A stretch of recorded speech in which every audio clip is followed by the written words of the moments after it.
Chapter 8. "Where are we heading, Stevens?" Clay Marble demanded impatiently. Since the four were following the trail leading towards town, the question seemed superficious. But Pat didn't consider it so and answered it in a measured tone. "We're not rushing anywhere in a hurry. I told you I'd lead you to those 7 hook steers, Marble, and I will, in my own time." "But hang it, Pat, this ain't no idle matter," Clay protested earnestly. "It's an offense that's punishable by law to withhold the whereabouts of stolen stock." "Oh, sure, but you wanted me to make sure of it this time, I expect," Pat replied coolly. "We're making sure first that no one follows us, and I won't leave it to chance, and that's flat." Marble subsided, recognizing the importance of this argument. "Frankly, I was beginning to doubt that stock was around here at all. I was so surprised to hear you discovered it I couldn't wait a minute," he pondered soberly.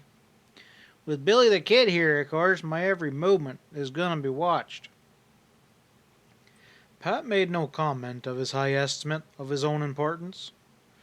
"Marble," he asked, "have you ever laid eyes on Bull Toller at all since your brush with him since Los Lunas?" "No." Clay looked up.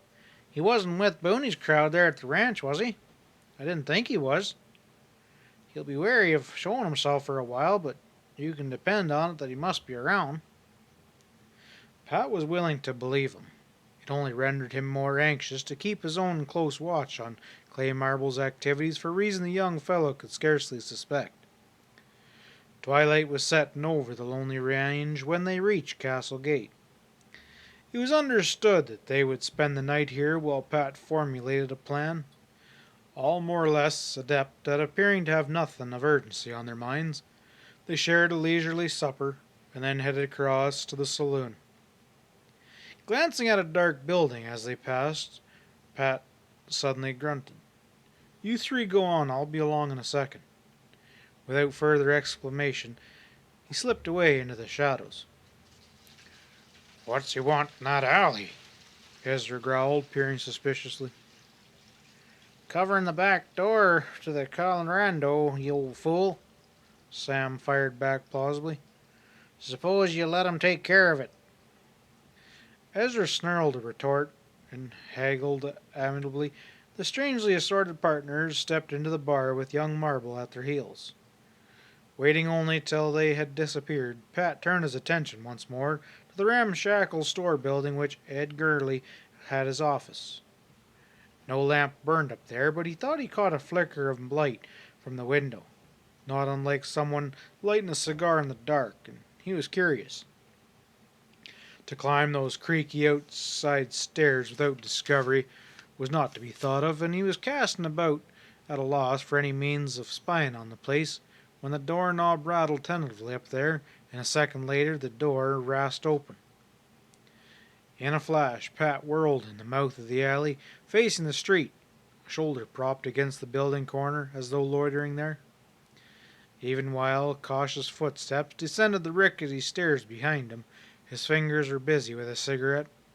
He got it made in time and thumbed a match. He bent forward to light it up just as the descending man brushed past him in the gloom-cloaked street. The yellow flare from Pat's tilted palms fell on the man's hastily averted face. It was only a fleeting glimpse thus afforded him, but it was more than enough. If Pat had expected to catch Gurnley, the plumbob business agent, leaving his work at a late hour, he was mistaken. His pulse jumped at the knowledge that Bull Toller, the convicted rustler, was not only in this part of the country, but right here in town. In the same instant, he knew unquestionably what it meant. True to Stephen's expectations, Toller didn't make for the bright lights. Instead, he turned the other way, moving off hastily as if hugging his arms around his vest, and presently disappeared into the gloom. Pat delayed briefly to make sure that he was not coming back, then stepped into the bar, his face stern. He was in time to overhear Clay Marble's fierce denunciation as he faced his father's ranch manager squarely in the center of the saloon floor. and dust already generously smearing the cattleman's clothes. "You've overstepped yourself, Block, and I'm calling you," Clay hurtled at the other man with harsh intent. "Don't tell me about your orders. There's only one name for obstructing justice, and you're playing a crooked game if you're not crooked yourself, and I think you are." Bill Block growled deep in his chest. "Sure, I had you tossed out of my camp, Marble, and now I'm tossing you out of here." A man accustomed to issuing sweeping orders and seeing them enforced, he moved forward again menacingly. Twice Marble's age, if a day, he might have been carved out of seasoned oak and certainly looked as sturdy. Clay whipped a smack and blow into his face, and they came together hard. Block countered to the midriff like a man wielding an axe, and then he was busy blocking a fury of wild swings as Clay walked in a burst of hot rage to overwhelm him. The ears had not perceivably dulled the ramrod's reflexes, only toughened and steadied him. He fought slower than Clay, of deliberate choice, choosing his time and slamming home his punishing blows. Clay measured his length on the planks with a raking roundhouse, and then bounced up to swarm into his antagonist's fists once more. Once again, Block stretched him out with a sledgehammer fist. Clay's face was marked now with swelling bruises, a cut on his cheek that was bleeding freely. His clothes were torn, and still Block proceeded methodically to slash him up. "Clay flattened that hombre with one punch the minute he laid eyes on him in here," Ezra muttered at Pat's side. "He ain't doing so good now." Pat had already formed his opinion that matters had gone far enough. He threw his arms around Clay as the latter staggered into him and hauled him back. "That'll do, Block," he rapped, thrusting between when the dark-faced ramrod would have followed. "Cool 'em off, boys," he threw at several plumbob hands watching the fray from the sidelines. "No one wins in a slugfest." From anxious to lay hands on their boss, the punchers managed somehow to crowd Block away arguing with him. The fact that he'd already taken a beating of sorts served equally to calm Clay down, but the angry ramrod was not ready to leave the field without losing a final blast. "Get out, Marble," he roared over the shoulders of his men, "or this ain't ending here." "Sure won't," Clay hurled back flatly. "As long as you giving out orders that interfere with my work." "Damn your work!" Block was almost choleric. "You're breaking your neck to bring trouble to Plumbob." "You dead sure of that, Block?" Pat thrust in with hard significance. "Sure enough to suit me."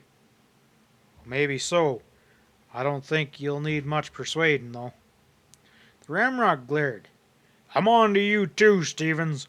My job is all you want," he ejected roughly. "But you won't be getting it." Pat shrugged his disgust. "Let's go," he muttered to the others. Clay was right. There's no reason with that bullhead. Either knock him down or ignore him. On their way out, they met Sheriff Almy pushing in at the door, his keen face alert. "What's going on here?" he barked. "Oh, there was a little row," Pat told him calmly. "All over now." "It better be." The lawmen stared into their faces as they moved past, but made no move to stop them. They paused in the door of the livery across the street. "Now what?" Sam said. "You suppose Block's followed us from the ranch?" "Well, why don't you ask him?" Pat grinned. He turned to Marble. "Better shove down into the hotel, Clay, and clean up a bit, hadn't you?" "Miss Kane might have some salve to put on them scratches," Clay agreed, ruefully fingering his teddy face. Where'll you be when I get done?" "We'll wait here." Talking over the fight and finding little to approve in Bill Block's conduct, the trio were still standing in the doorway of the livery when a band of horses drifted down the street. They slowed, indistinct in the shadows, and a man at their head pushed his horse towards the barn. "You Stevens?" he said short and quick, hauling in close. If it threw a jolt into Ezra and Sam, Pat seemed a little surprised at meeting Billy the Kid here in town. That's right, he murmured. Bonnie leaned forward, his bright eyes fixed and cold. What's this I hear about you meddling in my affairs? He said with a chilling inflection, the words tumbling over one another. Pat measured his shadowy form unmoving. I wouldn't know, Bill, he retorted softly. Well, don't, came the brief, frigid warning. Bonnie reining about, and with his companions close at his heels, pushed on to disappear at the edge of town. Well, they're leaving anyway, Sam Sloane growled. Yeah. Pat was still staring after them thoughtfully. How many'd you count in that bunch, Sam? The pudgy young man showed surprise. Well, 5, of course, counting Bonnie. Why? Glancing inquiring at Ezra, who nodded collaboration, Pat brushed the matter aside. It's a good plan to keep tabs on that gang while they're... He broke off abruptly. What was that? A snarling shotgun blast had suddenly ripped the quiet night, coming from some point not far down the street. Misplaced as it was here in the confines of Castle Gate, it carried an ominous note which stifled them all in their tracks. Without a word, they started that way on the double, and they were in time to meet other men bursting out into the open from various doors, and none seemed to know for the moment just what had taken place. Sounds like it come from the alley here, a man exclaimed, indicating the dark space between the gambling hall which adjoined the Colorado bar. Pat was among the several who shoved into the pitch-dark alley. He heard a man curse as he stumbled over something on the ground. For a second all froze waiting, and a match flared and they gathered to stare down at the still form laying there in the dirt. Sheriff Elmy pushed through and crowding others aside despite his smallness. One side, boys, he growled, bending over to get a clear view. A grunt forced itself past his lips as he identified the man on the ground. It was Bill Block, the plumb bob ramrod, and the shotgun blast they had heard had torn a gaping hole in his throat, carrying a part of his chin away in the process. He was dead. Block, eh? Elmy impatiently forced back the growing ring of men, gathering hastily from every direction. Give us some space here, boys. All right, let's have that light. The lantern which someone had grabbed up and lit was handed over heads and placed on the ground inside the circle, its rays throwing upon a somber relief the prone body and the sober faces of the loud-breathing men. Move back! Move back! Ferdy Elmy, the sheriff, kept insisting urgently. Can anyone locate that scattergun? Though men probed in shadowy corners of the alley, it wasn't found. Nor were there any immediate discoveries of value. Any tracks which had been lain in the dust here, of course, had been trampled out. Sheriff Elmy straightened, his lean features severe. Who is the closest when it happened? He spoke up clearly. Must be somebody saw something. Well, some of us was right here inside at the tables, a man answered. Ain't no windows on this side, though, Ferdy. Anybody seen running out of the alley? Elmy persisted. Nobody had been, however. It seemed probable that the assassin, having silhouetted Block against the lighter gloom of the street and blazed away, had as promptly taken to the back lots and made good his escape. Sheriff Elmy lifted the lantern by its bail and swung it around slowly to the circle of faces, scanning each sharply. Well, we'll step into the crando and talk this over some more, he growled, and then gave directions for Block's body to be lifted up and carried to Doc Woody's office.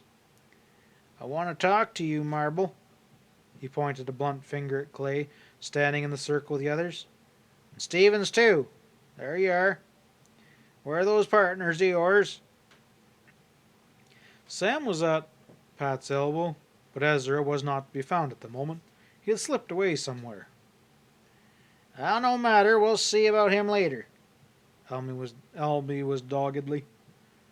Now let's just step in the bar and we'll get along with this. Although he guessed accurately enough what was coming, Pat unobtrusively herded Clay along as they moved inside. It would not do to make any false moves at such a time, and the range detective appeared to understand this as well. In the bar, the lawman whirled abruptly to face Pat and Clay, his narrow pupils hard. A score of range hands and others crowded in after them, made a solid wall at their back. Well? Almy's drawled tone was menacing. What do you know about this business? Marble and myself, you mean?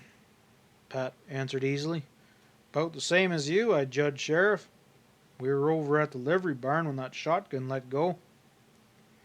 Was young Clay with you then? Ferd demanded. Well, as a matter of fact, Pat began at a loss how to parry this, but Clay saved him the trouble. No, I was at the hotel, Almy, getting patched up. He thrust in boldly. Yeah, I bet you was. A true plumb bob puncher interjected with a loud voice. 10 minutes after Block pounded the living daylights out of you. That's right, another voice broke in accusingly. Marble was holding a mighty hot grudge against Bill. Walked in here tonight and slugged Bill first crack out of the box. Bill was chopping him down in size when Stevens interfered. And Block accused this Stevens of being after his job, too. The plumb bob puncher seconded energetically. Sheriff Elmy shuttled a condemnatory glance over Pat and Clay as the circumstantial indictment ran on. He had seen more than enough himself to lend it weight. Well, it looks... it began. Easy, Almy. It was Ed Gurley who spoke up from the edge of the crowd at the door, and the balding plumb bob agent's manner was apologetic, his tone one of only mild protest. If it matters any at all, I did see Clay stepping into the hotel a short while ago, and from his looks he had reasons to get cleaned up. And what about Stevens there? The belligerent puncher insisted, above the growls of his friends. He seemed plenty anxious to do Marble some favors. Oh, that's nonsense, Gurnley retorted without emphasis. Stevens is already on Doc Marble's payroll. That hasn't been advertised, I know, but it is a simple fact. And as for my grudge against Block, exclaimed Clay forcefully, I was hot, I'll admit that, and I blew my wad right here. And what more, I was wearing a gun at the time. I'd have let Block have her here in front of the crowd if that's what I'd wanted. Still the struggle for a decision went on visibly in Ferd Almy's deep-carved face. Perhaps the smallest man present, he was by no means devoid of a certain authority. Nor could the involvement of Doc Marble's son sway him against his considered judgment. It'd be a smart move to take advantage of your quarrel, he told Clay heartily. For anyone else who might want Block out of the way, but it's my guess, and I'm going on what I got. And what have you got, then? Pat was brusque. I'm willing to bet you didn't even know Billy the Kid was in town tonight, Almy. And all the same he was. What was your guess on how he feels about Block? Well, that's gospel, Ferd. Another man spoke up. I recognized Boney and Bowdry myself. They pushed on down the street here and went on. Probably the rest of that Seven River crowd was with them. There was 5 or 6 of them. Almy's jaw relaxed in somewhat like a chagrin, and it was Clay who caught the sudden start which Ed Gurley had quickly controlled. The agent's pasty-colored face revealed little, but Marble found himself examining the man curiously. You see where you are, Pat drove home finally, pinning the lawman down. It'll pay to investigate further, Sheriff, before you decide who to grab. He broke off as a rumpus sounded outside the door. Men were arguing hotly out there, and then following some stamping about. Next moment the crowd parted as a determined-looking man bearing a shotgun in one hand, hauling a tall and lanky individual at his heels, drove in at the door. What now? Sheriff Almy spoke out harshly. Pat's eyes widened as the newcomer stepped inside, thrusting Ezra forward. The big redhead was disheveled and no little disgusted, his six-gun gun gone from his holster, his single eye glaring about huffily. "Me and Pop Decker nabbed this bird. He didn't want to come," ejected the man with the shotgun. "We was nosing around and caught him over at Deck's livery, trying his best to hide the gun that finished Block." End of chapter 8.